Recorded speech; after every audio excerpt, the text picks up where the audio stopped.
Cordial saludo a los amigos de nuestro país y a los amigos del exterior. Nuevamente con ustedes, libertad de expresión, donde la palabra, la opinión de todos importa. La opinión ciudadana tan necesitada de expresarse a través de los diferentes medios, especialmente en estos momentos cuando el país atraviesa momentos críticos, unos datos que apelan a la conciencia ciudadana para expresar su opinión y tratar de ayudar, de colaborar para encontrar soluciones al respecto. En este jueves 6 de abril tenemos el placer de contar con nosotros con la señora Sonia Novoa Rivadeneira y el arquitecto Juan Vélez. Cordial saludo a ustedes, la bienvenida acá a Libertad de Expresión, y vamos a enfocar ciertos temas, ciertos puntos que tienen relación con el momento actual de nuestro país. Culminó un proceso electoral el pasado domingo 2 de abril, un proceso electoral que, como en ninguna otra ocasión o en años recientes, se vio empañada por una campaña violenta originada desde las altas esferas del poder, y que pues culminó con la designación por parte del Consejo Nacional Electoral, con la designación de este organismo electoral, la designación, digo, en la persona del licenciado Lenín Moreno como presidente de la República.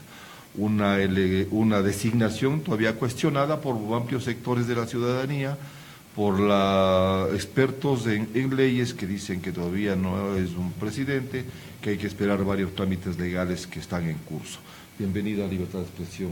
Muchas gracias, le agradezco mucho que me permita expresarme como una ciudadana común y corriente. ¿Qué opinas sobre la situación actual del país?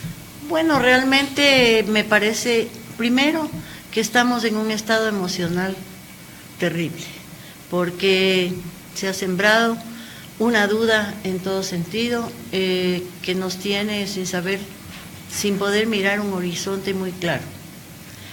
Y eso es terrible porque pues no podemos actuar, no sabemos hacia dónde tomar, qué camino tomar para seguir en nuestra vida común, en nuestra vida corriente, en nuestros trabajos.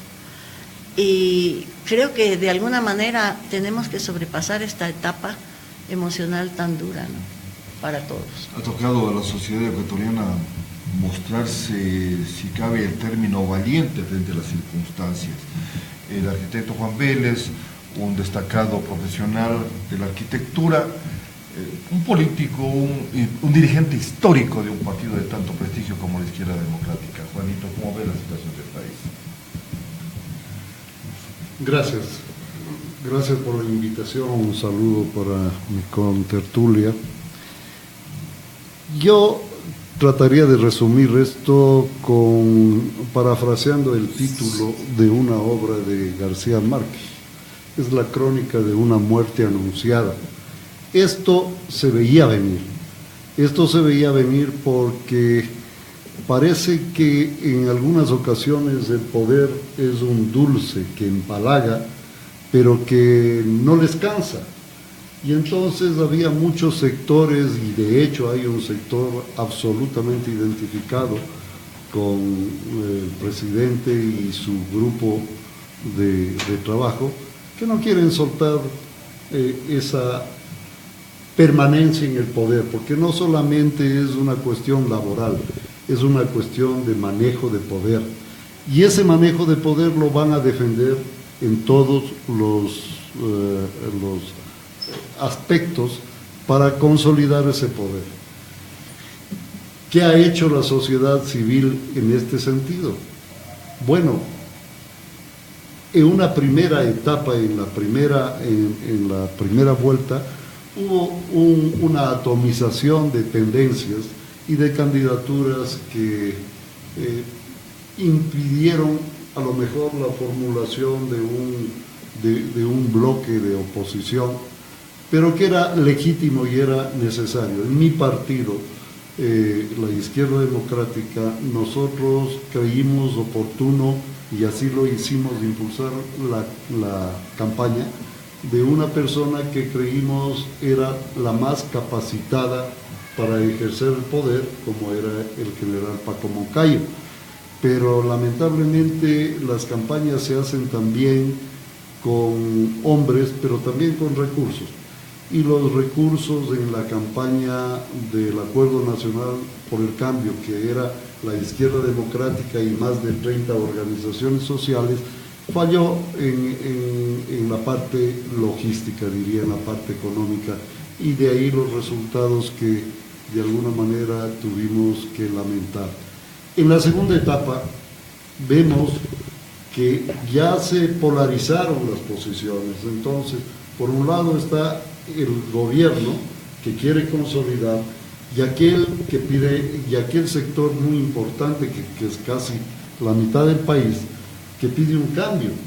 Esa mitad que piensa que 10 años ya son suficientes, que 10 años es el récord de permanencia en el poder en toda la vida republicana. Ni García Moreno, ni Eloy Alfaro, ni Flores, ni nadie ha logrado consolidar un manejo, pero ¿qué manejo? Autoritario, absoluta y totalmente concentrador del poder, como estos 10 años de la Revolución Ciudadana, que ha permitido eliminar la base de la democracia, que es la división de las funciones del Estado. No vemos que haya una función legislativa, no vemos que haya una función judicial, no vemos los organismos de control. Lo último que acaba de ocurrir, tanto con la Fiscalía General cuanto con la Contraloría General, nos dicen a las claras que estamos en un problema muy grave de concentración atrabiliaria del poder, en una sola persona, que lo ha dicho tajante y muy clarito y muy suelto de lenguas, que él es el jefe del Estado y por lo tanto es el jefe del gobierno y de todas las instituciones que en este caso son estatales. El arquitecto Vélez ha citado varios nombres dentro de la historia del país. Usted es una gestora cultural. Así es. Una historiadora que conoce lo que ha pasado, pasa en el país. Se tocó el nombre de García Moreno. ¿Hay alguna similitud entre la actitud de García Moreno y la actitud de Rafael Correa? Bueno, yo diría que, como usted ha dicho, yo no soy realmente historiadora, pero sí he estudiado bastante sobre todos estos aspectos con los que se consolidan las dictaduras en el mundo entero. Yo escribí un libro sobre una sobreviviente del Holocausto que vino al Ecuador, y para eso tuve que estudiar muchísimo sobre cómo se han ido formando estos grupos de poder hasta llegar a someter a la población. Y si nos ponemos a ver, todos tienen su, como suelo decir yo, su guión. Todos los guiones son igualitos, las mismas fórmulas. La primera de las fórmulas que ellos tienen es crear en el ser humano un hondo sentimiento de incertidumbre. Y en el momento en que uno como sociedad cae en eso, empieza a ceder espacios a los que luego se proclaman como dictadores, o aunque no se proclamen, pero proceden como dictadores. ¿Esto ha pasado ahora? Esto ha pasado ahora, en estos 10 años, porque, a ver, hablando claramente, el presidente actual, cuando pues asumió el poder, tenía realmente a sus pies todas las posibilidades económicas, una ciudadanía absolutamente, digamos, a su control, con una esperanza increíble del cambio que tanto hemos anhelado siempre los ecuatorianos, que eso es lo que siempre estamos queriendo. Tenía todo. Pero ¿qué sucedió? Desgraciadamente, comenzó, como todas las personas que tienen en sus manos el poder, enloquecen. Quieren cada día más poder, más poder, más poder, y van sometiendo de a poquito a la población. Y el sometimiento en este caso, generalmente, en este caso y en muchos, se da a las personas digamos, de más bajo estrato sociocultural y también intelectual. Es muy fácil someterles. Y para eso tuvimos las sabatinas y para eso la propaganda en la que se gastó tanto dinero, esa propaganda agobiante y engañosa, exactamente copiada al sistema hitleriano. La experiencia política del arquitecto Vélez le da o le brinda la oportunidad de no hacer una comparación, pero sí, digamos, hacer un recuerdo a la ciudadanía de lo que ha sido el sistema político o los gobiernos de los últimos tiempos frente al actual. Un gobierno, por ejemplo, de la izquierda democrática con el doctor Rodrigo Borja, donde las libertades fueron respetadas a lo máximo, un gobierno, si puede decirse hasta cierto punto, autoritario del ingeniero Febres Cordero, pero que de cierta manera también hubo respeto a la ciudadanía. No se puede, del gobierno del doctor Hurtado, del gobierno del arquitecto Durán Ballén, con todas las fallas que pueden encontrarse, pero no se ha comparado con el actual arquitecto. Yo veo aquí un proyecto político muy bien diseñado, muy bien planificado, muy bien ejecutado de parte de Correa y su grupo para lograr conseguir lo que lo están consiguiendo. Eso de denostar en contra de la partidocracia, porque ponerle en el mismo saco a todos los gobiernos, como que todos los gobiernos fueron corruptos, como que todos los gobiernos fueron indolentes, como que todos los gobiernos se preocuparon solamente de dar pábulo a los beneficios de esa oligarquía que dicen, y decir que ellos son los buenos, es un poco esconder la verdadera raíz del problema que con el paso del tiempo irremediablemente tendrán que responder. Hemos superado en estos 10 años el periodo de bonanza más grande que ha habido en el país. 300.000 millones de dólares se rifaron, 300 billones de dólares se rifaron. ¿Y en qué ha repercutido eso? Claro, tenemos hospitales. Tenemos hospitales sin medicinas. Y sin médicos. Tenemos carreteras que ya están de alguna manera colapsando, pero se ha hecho obra. Más o menos se calcula, y personas conocedoras en la materia calculan que en obras se gastaron aproximadamente 80.000 millones de dólares, que es más o menos equiparable a la cifra que ahora nos dejan o se quedan ellos mismos como deuda externa impagable de 60 a 70.000 millones de dólares. Y el resto se fumaron, el resto se farrearon, el resto se robaron, el resto tienen que dar cuenta tarde o temprano, porque jamás va a volver, al menos en la previsión de un futuro inmediato, el país a tener la posibilidad de tener un petróleo de a $100 el barril. Eso ya se acabó y se feriaron. ¿Y qué hicieron?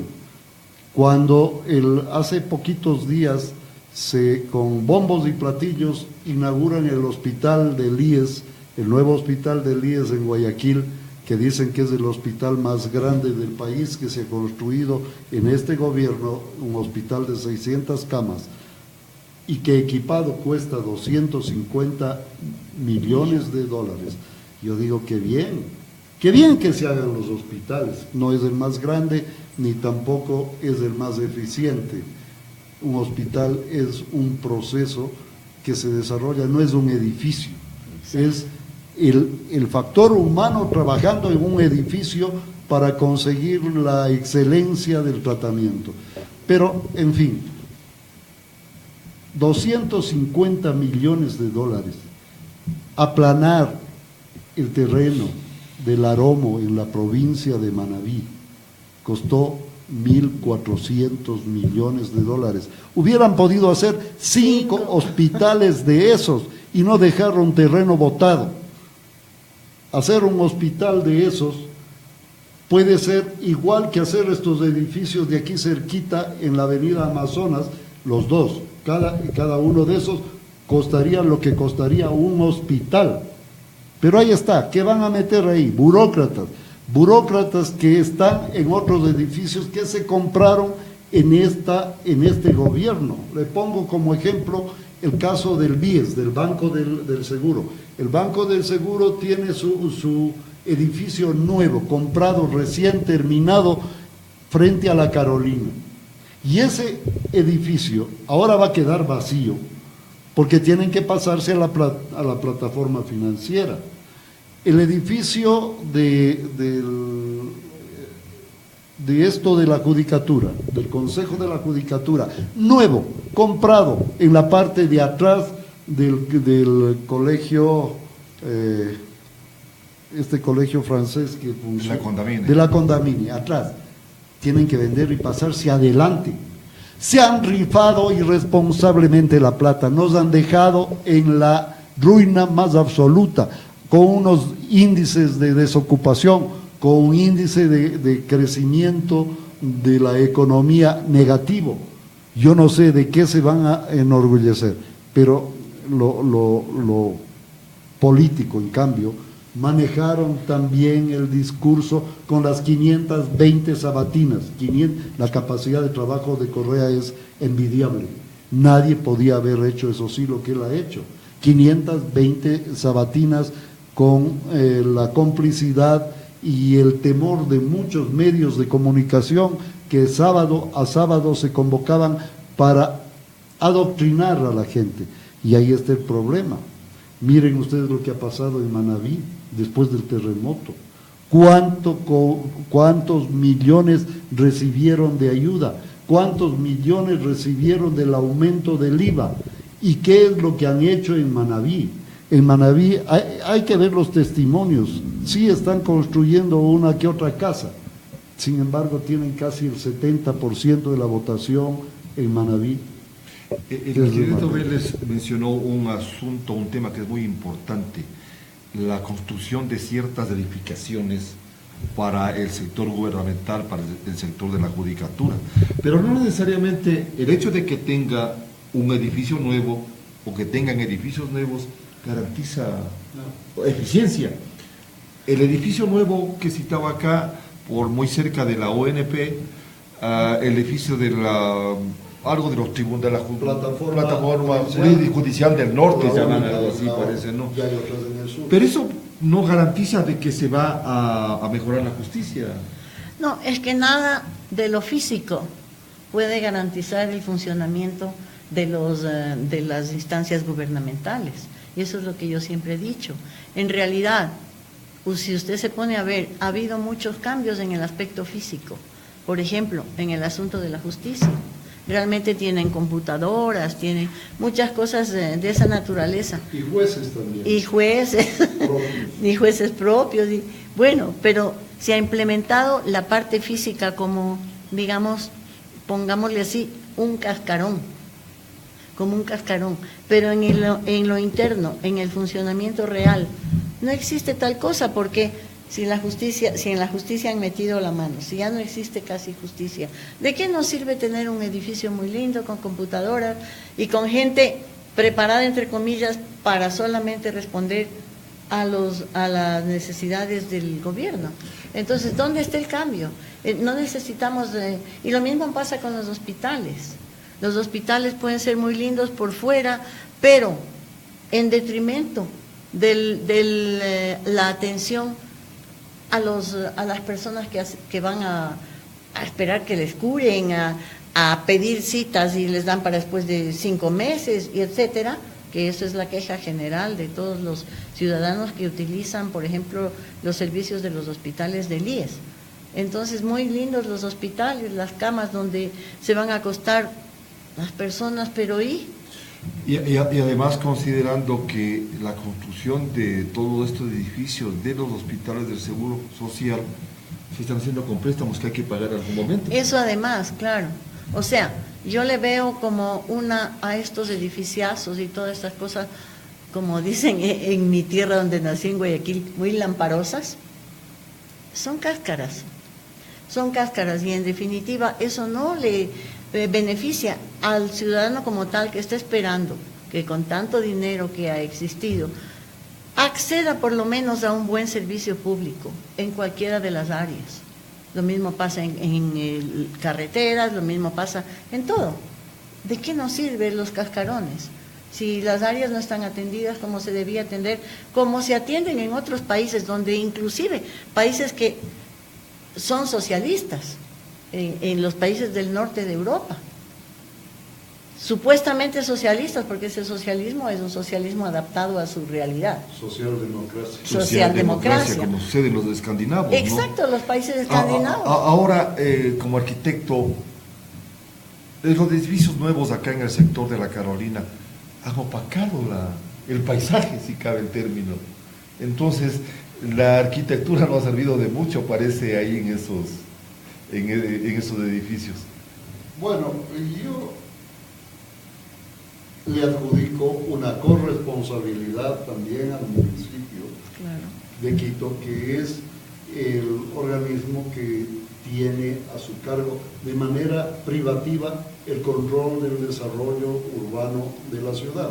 Ahí yo no veo eso el mayor problema, porque esas son situaciones más bien de juicios de valor, pero sí veo una afectación urbanística grave cuando se suprimen calles, cuando se eliminan calles con el visto bueno del municipio y se consolida un sitio de concentración en un espacio ya de por sí conflictivo, como es este sector del centro norte de Quito. ¿Cómo puede ser posible que se prevea meter 3.000 burócratas solo en un edificio y no sé cuántos en el otro, más los usuarios que tienen que acceder, que tienen que movilizarse, que requieren servicios y concentran de esa manera? Y no es el único caso, porque se está haciendo en el sur la plataforma social, por el cuartel de Piclachima, y por Quitumbe la otra. O sea, es el afán de invertir. ¿Por qué será? Porque quieren contratar. ¿Y por qué será? Porque los contratos son buenos, son lindos, chéveres. Y los contratos, si son con financiamiento, son doblemente buenos, porque contratan para construir, pero contratan para pedir el dinero. Y eso es estas plataformas, son con financiamiento de recursos chinos. Así como con recursos chinos también se ha hecho Coca-Cola Sinclair, se han hecho las hidroeléctricas que están en algunas provincias del país, y que ahora que se ven en los aprietos, cuando dijeron que era la forma de ahorrarse dinero, tener una autosuficiencia en la generación de energía y con recursos renovables, que es el agua. Sin embargo, salen con la media mecha de que cuando tengan que vender algo, van a vender Tame porque es ineficiente, y van a vender Sopladora porque es la única que funciona, y Coca-Cola Sinclair, y todas las el Toachi y todos los demás proyectos, bien gracias, con financiamiento chino, todos somos felices. Una consultora boliviana conversaba conmigo hace unos 4 o 5 meses, y la chica me decía, sorprendida, ella me decía: yo soy partidaria de Rafael Correa, admiro a Rafael Correa, pero sí me admira de manera muy grave, me decía ella, ¿cómo es que construyen escuelas del milenio de 2 pisos y ponen ascensores? Decía, o ustedes los ecuatorianos tienen muchísimo dinero, ¿O qué les pasa? Me parece un absurdo, me decía Los ella. vagos no quieren subir escaleras. No quieres, además decía, me parece absurdo. Y ponía el caso del ascensor y me decía adicionalmente, mi experiencia en Bolivia me dice lo contrario, porque aquí en el Ecuador se construyen unas lindas escuelas físicamente, la infraestructura es de lo mejor, pero los niños tienen que caminar 2-3 horas a la Claro. escuela. En Sí, la eso lluvia, es en un el lodo. absurdo, decía. Entonces, Ahora, un asunto que yo quería acotar sobre el edificio maravilloso este de aquí, que se me parece bastante a unos juegos de Legos que yo les compraba a mis hijos cuando eran chiquitos. Hay una cosa que, como usted dice, es corresponsabilidad del municipio de Quito. ¿Qué pasa con el asunto de aguas servidas? Con semejante cantidad en un espacio en que antes habían nada, o pequeños edificios, o unas pocas familias viviendo. ¿Qué va a pasar con eso? A eso, desde que yo vi que construían, me preocupé bastante porque decía, ¿cómo irán a solucionar ese problema? Imposible, o sea, puede colapsar cualquier momento. puede colapsar cualquier momento y un daño terrible para la ciudad de Quito. La planificación de la ciudad tiene que darse en función de la determinación de dotación de servicios y de absorción de este caso de desechos que tienen que ser evacuados. Claro. Esta zona, la zona circundante al edificio de la Unión Nacional de Periodistas, es una zona que hasta hace pocos años en la colonia era algo que se llamaba la laguna de Claro. Quito. El nivel freático del agua está casi a flor De la superficie. de tierra. En la administración de Moncayo se tuvieron que hacer túneles de evacuación desde esta zona al colector que desemboca en la quebrada de Guápulo y que ustedes habrán visto ese túnel. Se construyeron más de 30 kilómetros de túneles. Nadie se dio cuenta, Nadie sabe. las obras que se hacían por el subsuelo, pero proveyendo el desarrollo de Quito siglo XXI, porque teníamos, y digo teníamos porque yo estuve involucrado en la administración municipal de Moncayo, teníamos un proyecto claro que se denominó Quito siglo XXI. Ya se preveía cómo iba a ser Quito desde el año Moncayo gana en el 2000 y se hace el proyecto para los próximos 25 años. Después vinieron los innovadores de la innovación, dejaron de lado el proyecto lo cambiaron, ahí están las consecuencias, la vía, por ejemplo, de acceso al aeropuerto de Quito, cuando estaba previsto una vía que era la Gualo-Puembo, que tenía 8 kilómetros de extensión y que quedó concursada y con ganadores. La nueva alcaldía dijo no, hizo la vía que ahora Colla, que es la más cara probablemente del mundo.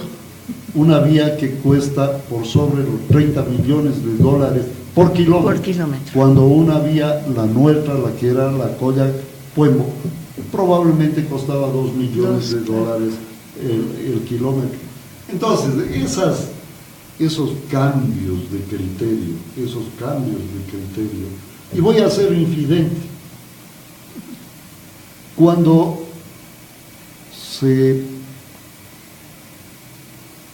produjo la necesidad de la reubicación de la embajada americana, que ahora tiene la sede del todopoderoso y casi inútil fiscal general, ahí funciona la fiscalía.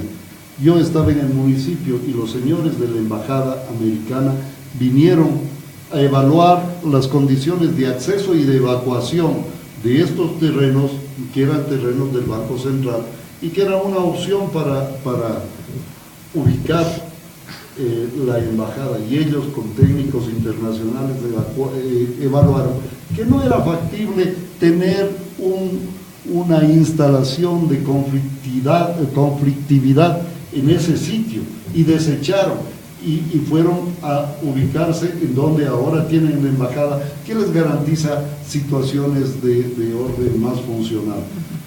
Acá dejaron todo, pero aquí hay una cosa que yo creo que vale la pena insistir. Si es que Correa hubiera querido hacer las cosas bien, lo hubiera hecho. Si él quería pasar a la historia como el mejor presidente del Ecuador, no lo que digan ahora sus seguidores, que son fanáticos, sino en la práctica, si él quisiera haber tenido un puesto como uno de los presidentes más idóneos de este país, lo hubiera hecho, porque tenía el recurso, tenía el apoyo de la gente. La gente, él ganó en primera vuelta. Él es el único presidente que se dio ese lujo. Tenía el apoyo del ciudadano, pero sus características de orden psicológico, de orden político y de otro orden no le permitieron hacer lo que él debía haber hecho. Ahora, volvamos un poquito al asunto que estamos viviendo hoy en el país, no solamente en Quito, en el país. El Consejo Nacional Electoral anunció que los resultados son irreversibles. Bueno, eso yo no sé mucho de estas cosas, o sea, si me perdonan si hablo alguna tontería, pero a mí eso me parece un prevaricato, porque no puede ser irreversible si se les está impugnando. Además, que según mi criterio, no se debía impugnar solamente que las actas o que los votos o que... No, todo el proceso está viciado de irregularidades y de cosas que se deben impugnar, porque si usted lee ¿cómo es que se llama? De la democracia, el código de la democracia, usted encuentra una cantidad de ilegalidades en el proceso, o sea, desde el principio hasta el final. Hay una serie de irregularidades que, bueno, este señor Pozo se ha saltado como que ni siquiera leyó ese código de la democracia, y una de las peores cosas que hizo, según les digo, disculpen si estoy hablando tonterías, pero mi concepto de ciudadana general que se preocupa de todas maneras de enterarse bien, porque no es que yo solo oigo y veo lo que sale en el Facebook o en el Internet, ¿no? Entonces, según mi criterio, que puede no ser calificado, el asunto es que la primera cosa que él hizo terriblemente mal es salir y anunciar que constitucional que legal y constitucionalmente está nombrado el presidente, si todavía no terminaba el escrutinio. Él mismo dijo que todavía no estaba terminado el escrutinio. Primera falla, según mi concepto. Segunda falla, ¿cómo es posible que desde el principio, o sea, el fraude se dio desde el principio, desde que se inició la campaña, esta campaña electoral? ¿Por qué? Porque el fraude es cuando se utilizan los dineros del Estado para la campaña de un candidato que obviamente es el oficialista. Fraude, me parece a mí, que es cuando se va, como usted decía al principio, con una violencia espantosa a atacar a los otros candidatos, teniendo los recursos, porque ellos tienen todos los recursos para poder llegar a la mente de la gente a través de sabatinas, a través de propaganda, de carteles, inclusive unas cosas tan que parecen mínimas, pero examinadas desde el principio, ya era un fraude. Eso mismo es traerle al Papa para que unos grandes carteles con las palabras del Papa apoyando al oficialismo, ¿no es cierto? Por ahí ya comenzó el manejo, digamos, de ese fraude por debajo, porque querían llegar al final que han llegado, o sea, el candidato cualquiera que hubiese sido, no se trata de Lazo ni se trata de nadie, el candidato opositor, llamémoslo así, ¿no? ¿Cómo puede luchar contra toda esta monstruo de 1000 cabezas y monstruo ponzoñoso de 1000 cabezas. Es imposible, entonces ya desde ahí comienza el fraude. Y siguió, hasta el último momento, que fue que este señor salió a decir que ya era presidente, en primer lugar. Y en segundo lugar, luego sale a decir que los resultados son irreversibles. ¿Cómo así? Si se le está impugnando. Y se debía impugnar no los resultados solamente, todo. El sistema, cómo se lo ha manejado. Había bases para ello, ¿no? Pero claro, ahí está las leyes y todo lo que él debió haber, primero, antes de actuar, haberse sometido a lo que la ley reza. Ahora, Juanito, ¿cree que la impugnación que está haciendo, que está haciendo el señor Lasso, tendrá éxito? Yo quisiera referirme un poquito a lo que manifiesta la distinguida dama que nos acompaña.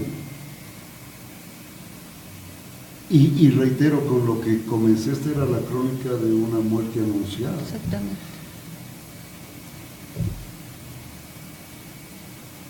No el gobierno, Correa captó todos los poderes, y entre ellos el poder electoral. Claro. O sea, de control electoral, de no sé cuántos miembros, creo que son 12 del Consejo Nacional Electoral. Los 12 son de Alianza País, muy cercanos, exfuncionarios de distintas instancias del gobierno. Las delegaciones provinciales de las 24 provincias del país son cooptadas por funcionarios del gobierno, que de lo que yo conozco nunca tuvieron ni una formación ni una experiencia en el tema del manejo electoral, que por otro lado debería ser un poco meticuloso y un poco especializado.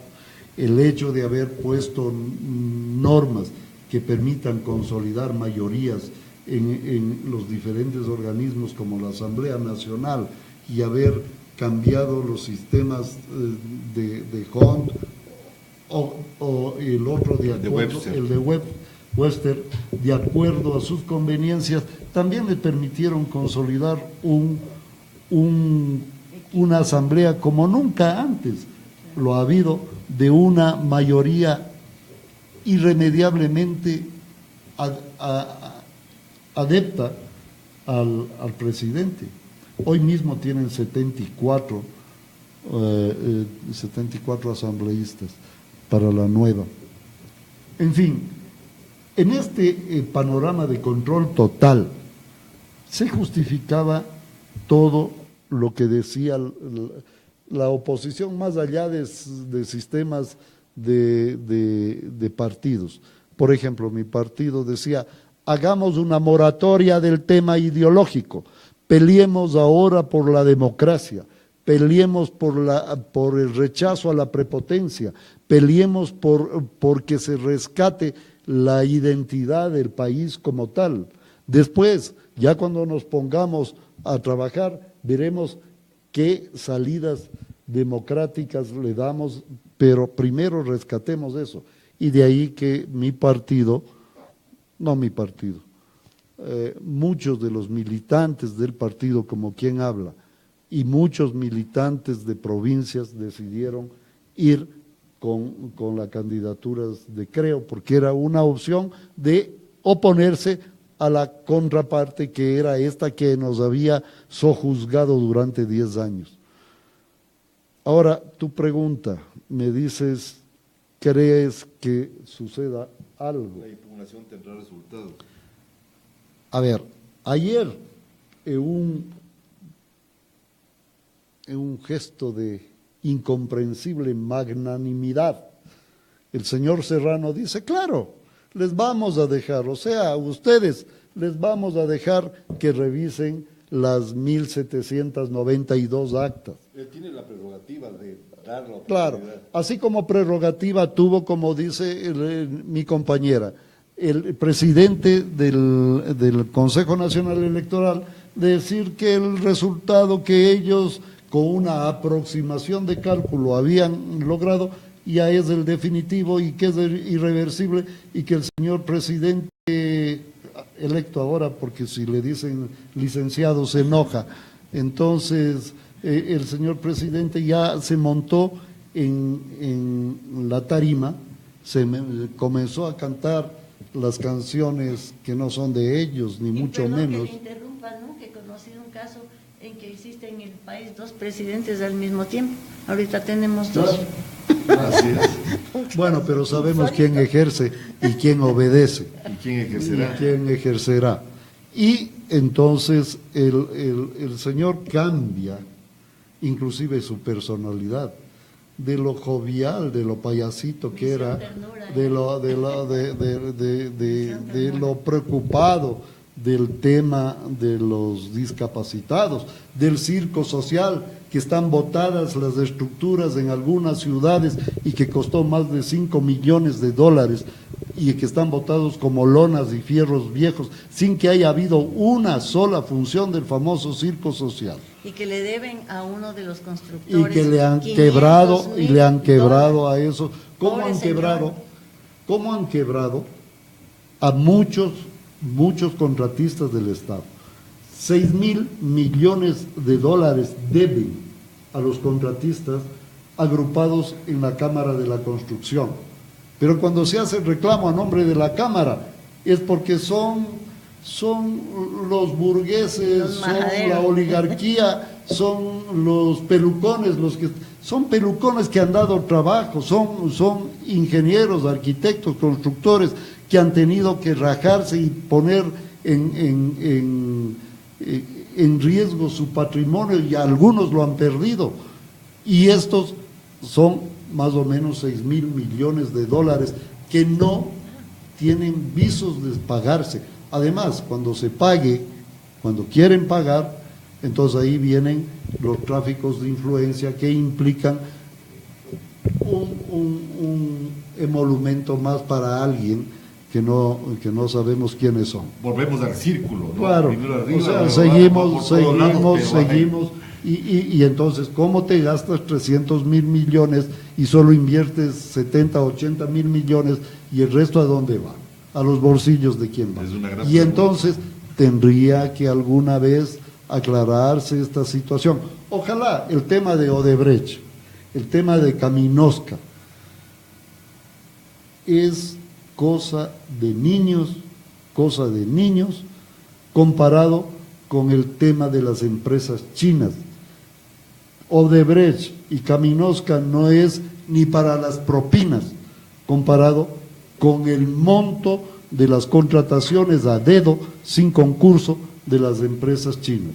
Además, de empresas chinas que hay de todo, hay empresas chinas buenas y hay empresas chinas malas, hay empresas públicas chinas buenas y hay empresas públicas chinas malas, y se pelean entre ellos, y entre ellos hay cosas que alguna vez alguien tiene que preocuparse de escribir la teoría del absurdo de la cooperación de estos gobiernos. Y son unos convenios que ha firmado el Ministerio de Finanzas con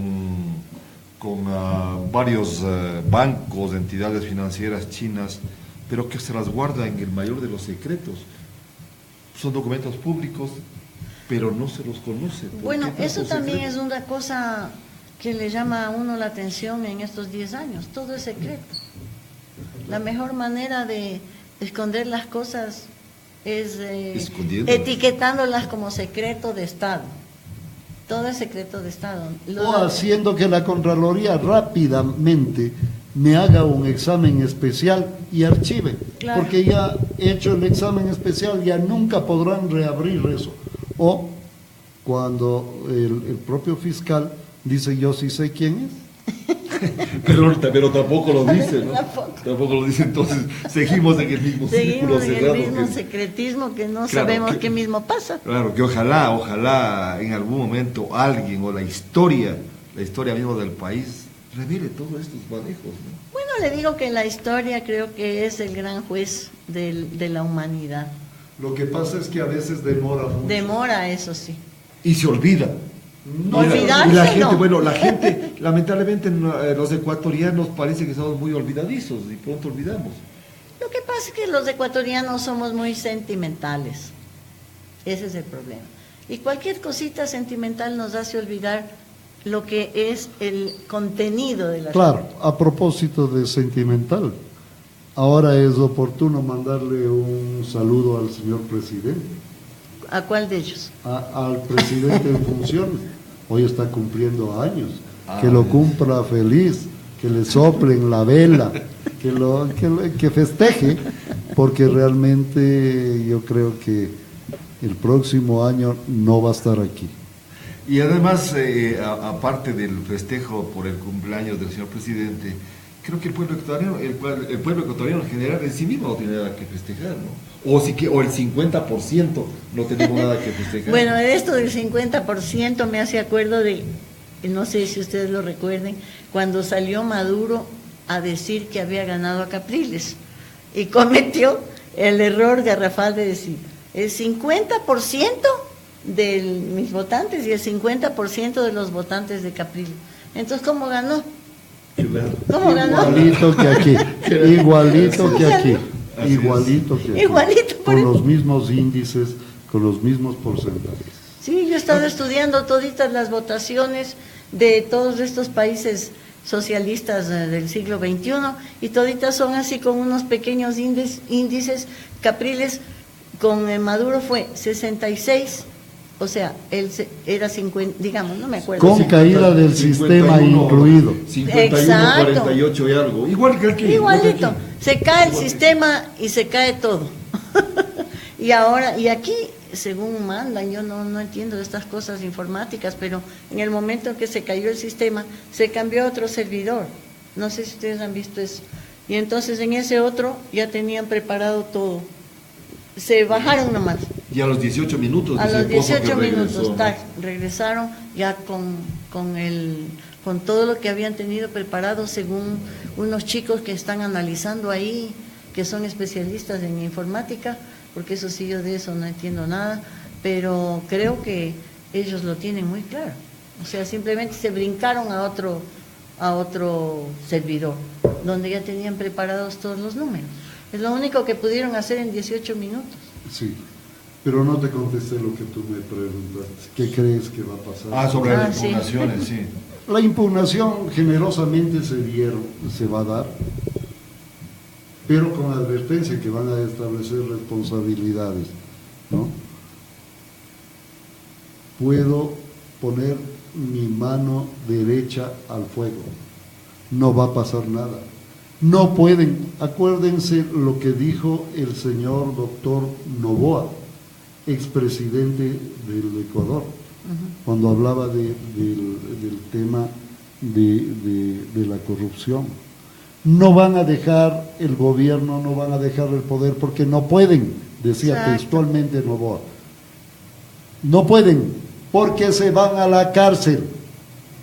Y esto lo decía el padrino de los señores Correa. Ahora, el problema grave que ellos necesitan quedarse es porque tienen que defender la impunidad. Por eso. No pueden, realmente. Porque se van. Pero mire, yo siempre pienso, como he estudiado tanto sobre estos tiranos y sobre estos sistemas dictatoriales, acuérdense lo que le pasó a Gaddafi. Una semana antes decía, mi pueblo me ama.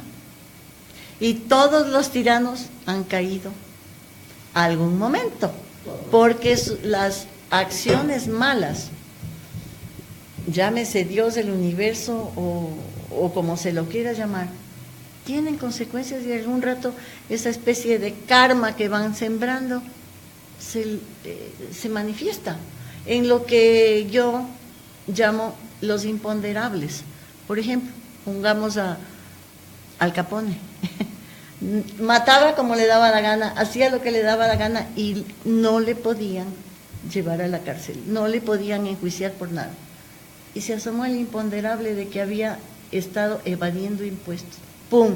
Ahí acabó Al Capone. Y le pagaron con la misma moneda. Le pagaron con la misma moneda. O sea, siempre esos imponderables tienen que estar presentes en el momento preciso. Ahora yo digo, mi forma de ver las cosas, de repente nos merecemos ¿Por qué? Porque estamos pagando un karma todos los ecuatorianos. Estamos pagando un karma por haber permitido que se nos someta de semejante forma, por haber, muchos quedaron callados por cómodos, porque no, ¿qué voy a decir? Otros por conveniencias económicas, otros porque tenían empleos, otros porque el pretexto, tengo familia que mantener. Nos quedamos callados mucho tiempo y permitimos. Entonces, tenemos que pagar las consecuencias de nuestra inercia, de nuestra comodidad, de nuestro silencio. Porque ¿por qué no reclamó nadie? Si las cosas fueron evidentes casi desde el principio. Y se reclamaba entre amigos, en las calles, calladito, en las esquinas, como que no nos atrevíamos a mostrar que teníamos la razón, como hemos hecho otras veces.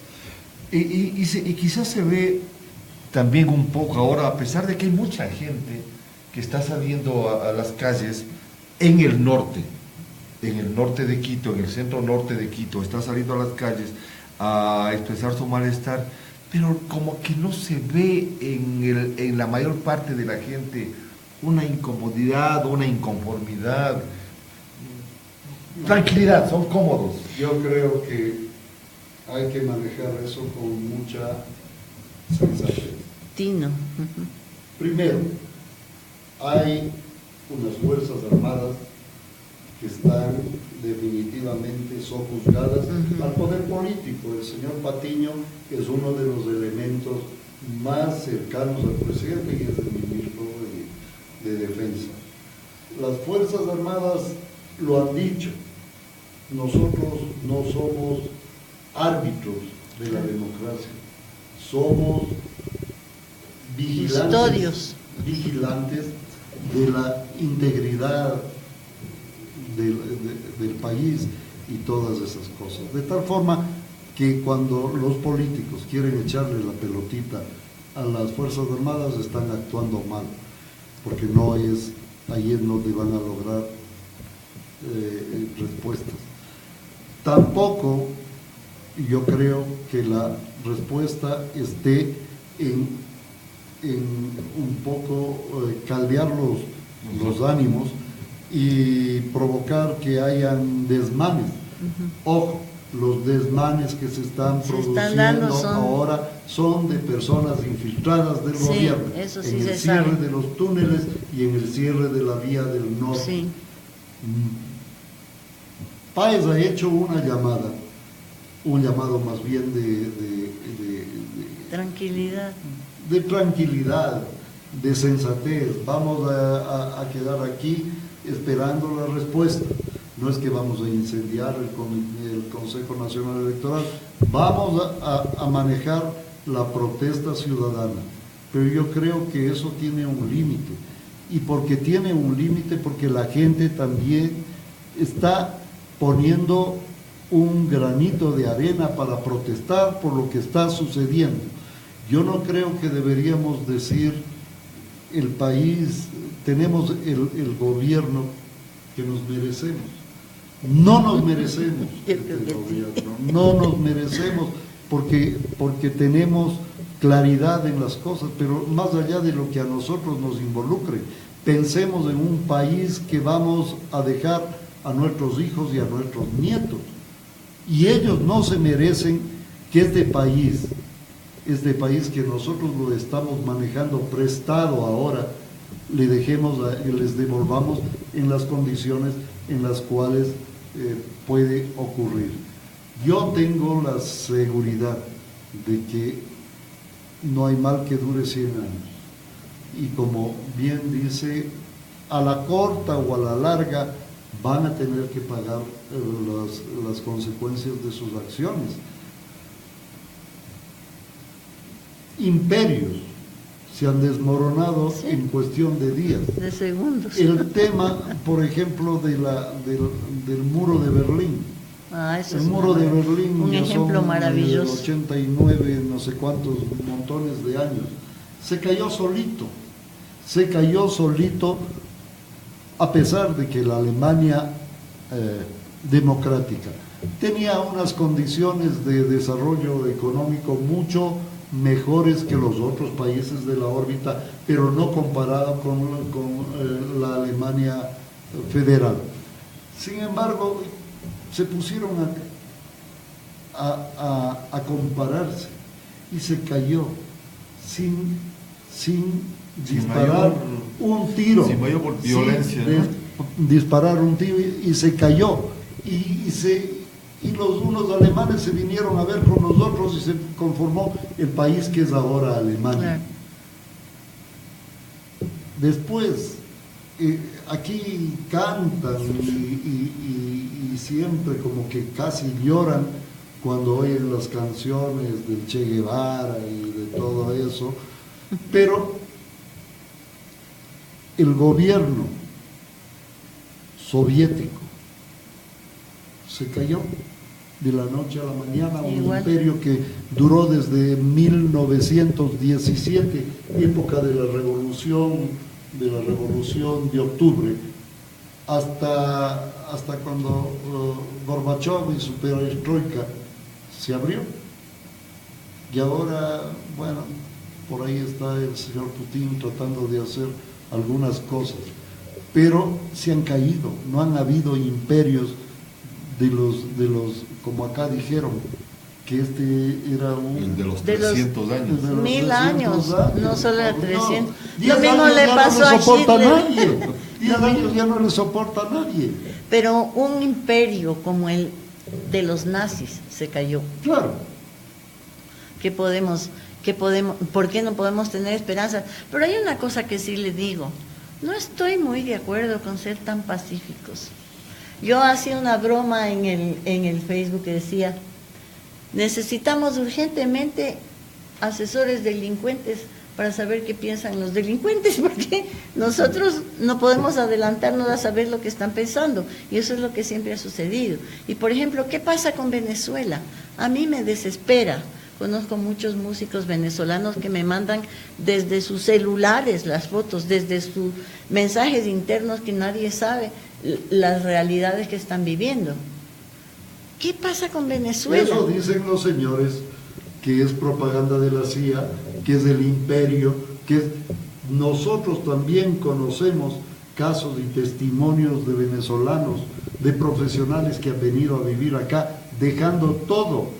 Y no es que el imperio les ha mandado, no es que, lo que pasa es que ahí están un poco de gente que están viviendo del presupuesto y de la caridad igual que aquí. del Estado. Pero a lo que me refiero yo es a eso de ser muy pacíficos, que ir democráticamente a protestar, que ir muy suavemente, que tiene que ser en son de paz.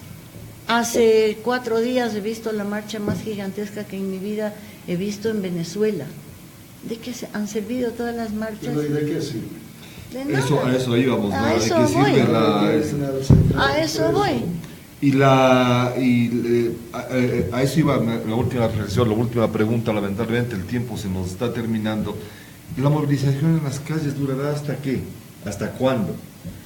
Bueno, yo pienso que la movilización en las calles depende de las circunstancias, porque hay cosas que realmente a la gente le enardece, y una de las cosas que a cualquiera le puede indignar es el engaño y la mentira, y entre esos obviamente está el fraude, el que le vean, como vulgarmente se dice, cara de tonto.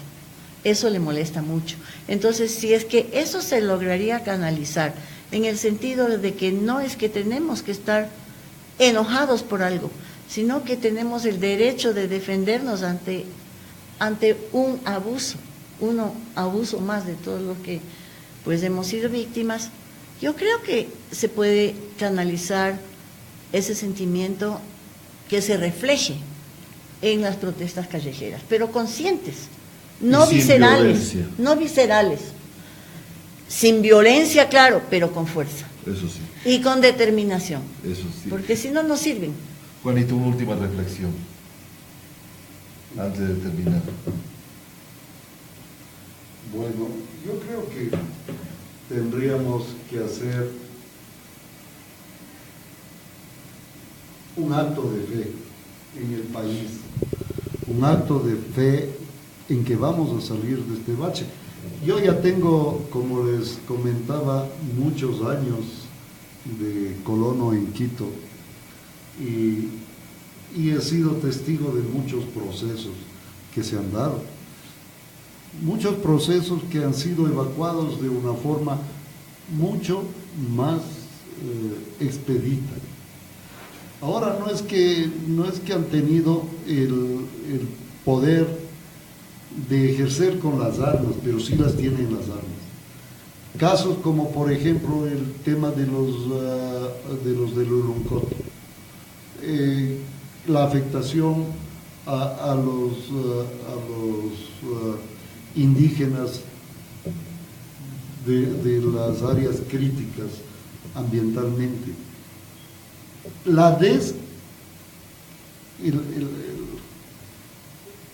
Esto es quizá lo más grave, el desmadejamiento total y absoluto de las organizaciones. No hay organizaciones laborales, no hay organizaciones gremiales, no hay un tejido social que permita ser la contraparte de este gobierno. Los colegios profesionales, tú sabes, y todos sabemos en qué han caído. Las centrales sindicales, yo me acuerdo la época de las protestas del fútbol, cuando agrupaban a las 4 centrales sindicales. Ahora comenzaron a formar centrales sindicales por receta. Entonces, la central sindical fulanita adepta ya perdió espacio la CTE, la CEUL, la CEDOCUD, la CEDO, la UGT, todas esas entidades que tenían capacidad de respuesta. Entonces, estos han ejercido el poder de una manera diferente. Y en una manera diferente tiene que buscarse la solución también. Diferente. Yo no creo en que tiene que procurarse una acción de forajidos. Que entre paréntesis mucho se ha magnificado el tema de los forajidos, porque probablemente el señor que hoy nos gobierna estuvo metido en alguna manifestación de los forajidos. Pero nosotros también estuvimos ahí en esa época, en esos movimientos. Y no somos forajidos. Qué grato haber escuchado unas reflexiones tan válidas en el momento actual que vive el país, pensando en su pasado, pensando en el presente y en su futuro. Como bien se manifestaba acá el día de hoy, pensando en nuestros hijos y en nuestros nietos, es lo que importa muchísimo más. El agradecimiento más cordial para la señora Sonia Novoa Rivadeneira, para el arquitecto Juan Vélez. Ha sido un gusto para Libertad de Expresión el tenerles junto a nosotros en este programa. Gracias a ustedes, amigos, que nos acompañan dentro del país y del exterior. E invitarles a que mañana nos escuchen a las 12 por Radio Unión en línea. Nos pueden ver ahora nuevamente en Facebook y en el YouTube. Reitero el agradecimiento y les esperamos el próximo martes en un nuevo programa de Libertad de Expresión, porque la opinión de todos importa. Gracias. Escucharon Libertad de Expresión, un espacio radial donde todos pueden opinar, discernir y analizar los sucesos del Ecuador y el mundo. Hasta pronto.